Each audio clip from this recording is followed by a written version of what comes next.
जय हिंद एवरीवन। तो इस वीडियो में हम बात करने वाले हैं कि पाइथागोरस प्रमेय क्या होता है और पाइथागोरस प्रमेय की सहायता से हम किस प्रकार से समकोण त्रिभुज में किसी एक भुजा का मान ज्ञात करते हैं। तो भाई सबसे पहले हम देख लेते हैं कि पाइथागोरस प्रमेय क्या होता है।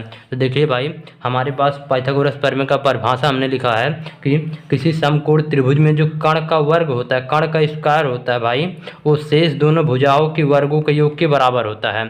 तो भाई इसमें देख लीजिए, सबसे पहले कहा गया है समकोण त्रिभुज, यानी कि समकोण त्रिभुज किसे कहते हैं हम? एक ऐसा त्रिभुज जिसके एक कोण 90 अंश का हो भाई। तो देख लीजिए, एक कोण हमारा कितने अंश का है? 90 अंश का है।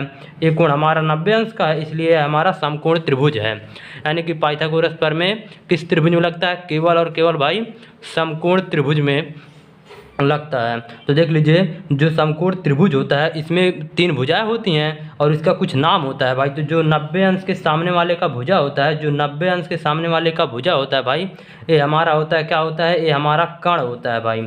90 अंश के सामने वाले का भुजा, 90 अंश का जो कोण होता है उसके सामने वाला जो भुजा होता है वो हमारा कर्ण होता है। और जो भाई जो हमारा धरती से लगा हुआ था, यानी कि पृथ्वी से लगा हुआ था, उसे हम आधार कह देते हैं, आधार कह देते हैं। और उसके बाद जो एक भुजा हमारा बच जाता है, जो एक भुजा हमारा भाई बच जाता है, उसको क्या कहते हैं? हम लंब कहते हैं, लंब कहते हैं।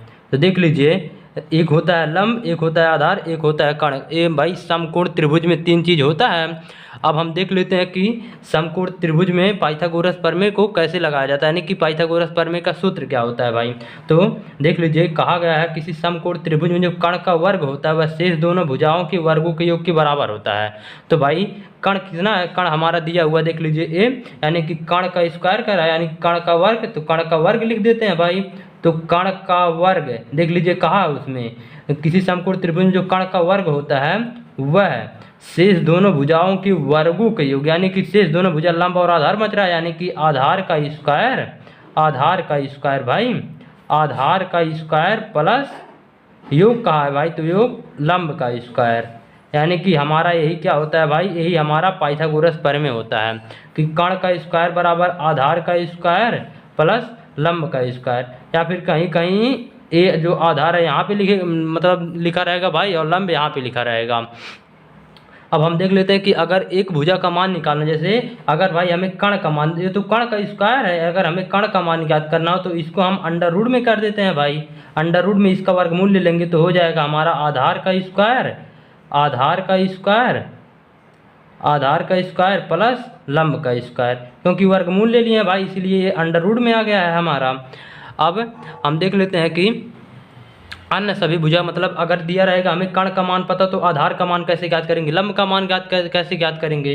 तो भाई इसे हम लिख सकते हैं कर्ण का स्क्वायर बराबर, कर्ण का स्क्वायर बराबर क्या लिख सकते हैं? आधार का स्क्वायर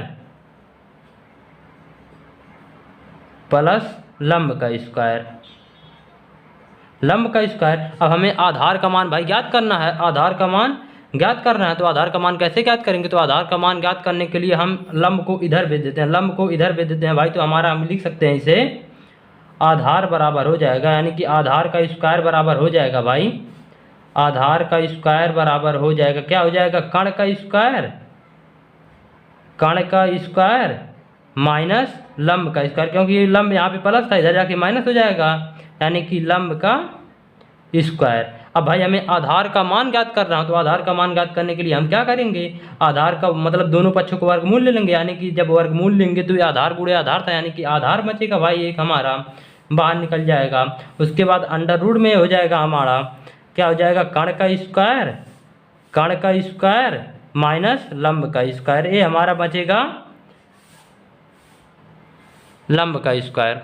अब भाई हम देख लेते हैं, क्या देख लेते हैं भाई, अगर हमें क्या ज्ञात करना हो तो हमें लंब, मतलब लंब ज्ञात करना, जैसे इसी प्रकार से, तो हम इसी प्रकार से लंब निकाल सकते हैं, लंब का मान निकाल सकते हैं। कैसे निकाल सकते हैं भाई? हमारा लंब का मान देख लीजिए, यहाँ से अगर हम लंब को देखें तो लंब का स्क्वायर बराबर हम लिख सकते हैं, लंब का स्क्वायर बराबर लिख सकते हैं, क्या लिख सकते हैं भाई? कर्ण का स्क्वायर माइनस आधार का स्क्वायर, यानी कि कर्ण का स्क्वायर, कर्ण का स्क्वायर माइनस आधार का स्क्वायर, आधार का स्क्वायर। भाई इसको हमने लिख दिया। अब क्या करेंगे, अब हमें लंब का मान ज्ञात करना है। हमें लंब की स्क्वायर का मान नहीं चाहिए, हमें केवल लंब चाहिए। तो केवल और केवल लंब का मान ज्ञात करने के लिए हम क्या करेंगे, केवल और केवल लंब का मान ज्ञात करने के लिए भाई हम दोनों पक्षों को वर्गमूल लेंगे। वर्गमूल लेने पे हमारा लंब का स्क्वायर केवल लंब बच जाएगा और उसके बाद ये हमारा अंडर रूट में हो जाएगा। यानी कि क्या हो जाएगा भाई, कर्ण का स्क्वायर बचेगा, ये हमारा कर्ण का स्क्वायर बचेगा माइनस आधार का स्क्वायर बचेगा। अगर मान दिया रहता तो मान के हम इनके जगह पे रख करके आराम से हल कर दे तो हमारा निकल जाता। अब चलिए इतने सारे कॉन्सेप्ट में भाई हम सवाल को देखते हैं, तब आप लोगों को बात समझ में आएगा। तो चलिए देखते हैं सवालों को। ये भाई पहला प्रश्न हमारे पास दिया हुआ है, दिए गए चित्र में x का मान बताइए। हमें क्या बताना है भाई, हमें x का मान बताना है। यानी कि हमें, तो ये देख लीजिए क्या है, ये हमारा एक समकोण त्रिभुज है। यानी कि समकोण त्रिभुज में हमें एक भुजा पता है, दूसरी भुजा पता है। यानी कि हमें भाई एक x का मान नहीं पता है, लेकिन हम पाइथागोरस प्रमेय जानते हैं। इसमें पाइथागोरस प्रमेय क्यों लगे, क्योंकि यह समकोण त्रिभुज है। समकोण त्रिभुज में पाइथागोरस प्रमेय लगता है भाई। तो पाइथागोरस प्रमेय क्या होता है, तो पाइथागोरस प्रमेय जो होता है भाई, वो जो होता है कर्ण का स्क्वायर। तो यानी कि भाई कर्ण मतलब पाइथागोरस प्रमेय जो होता है वह कर्ण का स्क्वायर जो होता है वह शेष दोनों भुजाओं के वर्गों के योग के बराबर होता है। यानी कि कर्ण का स्क्वायर बराबर होता है भाई लंब का स्क्वायर, शेष दोनों भुजा लंब और आधार बनता है, तो लंब का स्क्वायर प्लस आधार का स्क्वायर, ये हमारा हो जाएगा भाई। ये हमारा पाइथागोरस प्रमेय हो गया, ये हमारा पाइथागोरस प्रमेय हो गया। अब देख लीजिए इसको मानों को चलिए हम रख देते हैं। तो कर्ण का मान, क्योंकि हमने बताया आपको कि 90 अंश के सामने वाला भुजा क्या होता है, वह कर्ण होता है। तो कर्ण का मान रख देते हैं। कर्ण का मान कितना है भाई, x है। तो x कर्ण था तो कर्ण का स्क्वायर यानी कि x स्क्वायर कर देंगे बराबर। अब देख लीजिए लंब का मान कितना है, तो भाई जो मतलब सीधी सीधी लाइन इसको हम लंब कहेंगे। तो लंब का मान दिया हुआ 4 यानी कि 4 का स्क्वायर कर देंगे। उसके बाद प्लस है तो भाई प्लस आधार का मान देख लीजिए कितना है, 3 है, तो 3 का स्क्वायर। अब भाई देख लीजिए x का स्क्वायर बराबर हो जाएगा हमारा कितना हो जाएगा, 4 का स्क्वायर करेंगे तो हमारा 16, क्योंकि 4 गुणे 4 16 होता है, प्लस 3 का स्क्वायर माने 3 गुणे 3 यानी कि 9 हो जाएगा भाई। अब देख लीजिए 16 और 9 को अगर हम जोड़ दें तो हमारा x स्क्वायर बराबर आ जाएगा 25। x स्क्वायर बराबर कितना आ जाएगा भाई 25। अब चलिए दोनों पक्षों का अगर वर्गमूल लेते हैं, दोनों पक्षों का वर्गमूल लेने पर यहाँ पे तो भाई हमारा x बराबर आ जाएगा, x बराबर आ जाएगा अंडर रूट 25, अंडर रूट 25 आ जाएगा भाई। उसके बाद अगर हम x का मान यहाँ से ज्ञात करेंगे, x का मान ज्ञात करेंगे तो हमारा अंडर रूट में हम इसे कह सकते हैं भाई 25 को 5 गुणे 5 यानी कि जोड़न लग जाएगा, यानी कि एक टू बाहर निकल जाएगा भाई। यानी कि x बराबर हमारा आ जाएगा, x बराबर आ जाएगा 5 सेंटीमीटर। यानी कि भाई हमारा देख लीजिए x का मान आ गया है। तो चित्र में क्या कहा था, x का मान पूछा था, यानी कि इसका मान कितना आया भाई 5 सेंटीमीटर। यही हमारा इस प्रश्न का आंसर हो जाएगा भाई। अब चलिए हम एक और प्रश्न को देखते हैं। तो भाई हमारे पास दूसरा प्रश्न है, देख लीजिए पिछले प्रश्न में चित्र में दिया था, अब की बार मतलब लैंग्वेज में क्वेश्चन करके दिया है। कहा है किसी समकोण त्रिभुज में कर्ण बराबर, अगर कर्ण 13 सेंटीमीटर हो तथा आधार 12 सेंटीमीटर तो लंब का मान बताइए।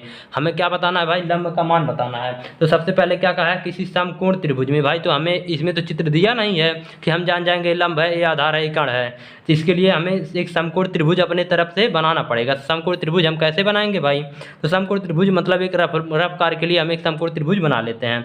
समकोण त्रिभुज हम बना लेते हैं एक, देख लीजिए भाई ये हमारा एक समकोण त्रिभुज है। ये समकोण त्रिभुज है, कैसे है, क्योंकि ये हमारा 90 अंश हमने इसको बनाया था भाई, ये समकोण त्रिभुज है।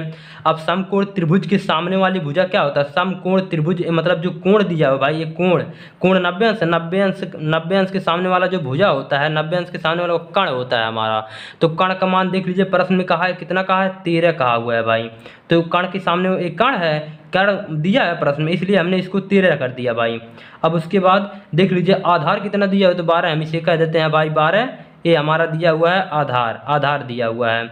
और क्या हमें नहीं दिया हुआ भाई, तो हमें लंब नहीं, यानी कि लंब को हम x मान लें, यानी कि माना लंब बराबर क्या भाई, लंब बराबर हम x मान लेते हैं।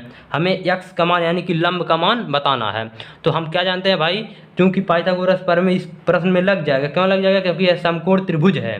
तो देख लीजिए हम चलिए लगा देते हैं। तो पाइथागोरस प्रमेय हमारा क्या कहता है भाई, कि जो कर्ण का स्क्वायर होगा, यानी कि जो कर्ण का स्क्वायर होगा वह लंब के स्क्वायर प्लस आधार के स्क्वायर के बराबर होगा। लंब का स्क्वायर प्लस आधार का स्क्वायर के योग के बराबर होगा भाई। तो हमने इसको लगा दिया है। अब देख लीजिए चलिए मानों को रख देते हैं। तो कर्ण का मान कितना दिया हुआ है प्रश्न में, 13 दिया हुआ है। तो 13 का स्क्वायर यानी कि 13 का स्क्वायर करेंगे भाई। उसके बाद लंब का मान देख लीजिए यक्स है तो यक्स लंब का स्क्वायर है तो यानी कि यक्स का स्क्वायर हो जाएगा। यहाँ पे प्लस है तो प्लस लगा दिया। आधार का मान 12 यानी कि 12 का स्क्वायर कर दिए भाई हम। अब उसके बाद देख लीजिए 13 का स्क्वायर करेंगे तो 13 गुणे 13 यानी कि 13 13 यम होता है भाई 169। उसके बाद यक्स का स्क्वायर भाई यक्स का स्क्वायर रहेगा प्लस 12 पर एम कितना होता है भाई 144 होता है हमारा। अब देख लीजिए हमें यक्स स्क्वायर का मान बताना है तो यक्स स्क्वायर को हम इस तरफ कर लेते हैं। उसके बाद 144 को 75 कर देते हैं तो हम कह सकते हैं भाई जो यक्स स्क्वायर बराबर होगा वो 144 को इधर लेके आएंगे यानी कि 169 माइनस 144। अब देख लीजिए भाई घटाना है इसमें से घट जाएगा हमारा, घट जाएगा कि नहीं घट जाएगा, घट जाएगा भाई। तो चलिए घटा देते हैं। एक्स स्क्वायर बराबर हो जाएगा 169 में से 144 जाएगा तो 9 में से 4 जाएगा 5 बचेगा भाई, 6 में से 4 जाएगा 2 बचेगा, 1 में से जाएगा 0 यानी कि एक्स स्क्वायर का मान कितना आ गया 25 आ गया। तो भाई देख लीजिए हमने यहाँ पे एक्स बराबर मतलब 25 आया तो उसका वर्गमूल लेते हैं तो 5 आया था। तो यहाँ पे भाई अगर हम वर्गमूल ले लेते हैं तो एक्स बराबर आ जाएगा हमारा 5 सेंटीमीटर यानी कि जो हमारा लंब का मान आया भाई, जो हमारा लंब का मान आया है, लंब का मान आया कितना 5 सेंटीमीटर। तो इसी प्रकार से हम समकोण त्रिभुज में पाइथागोरस प्रमेय का उपयोग करते हैं भाई। तो शायद आपको वीडियो पसंद आएगा, वीडियो पसंद आया तो हमारे चैनल को सब्सक्राइब, वीडियो को लाइक जरूर कीजिए। जय हिंद।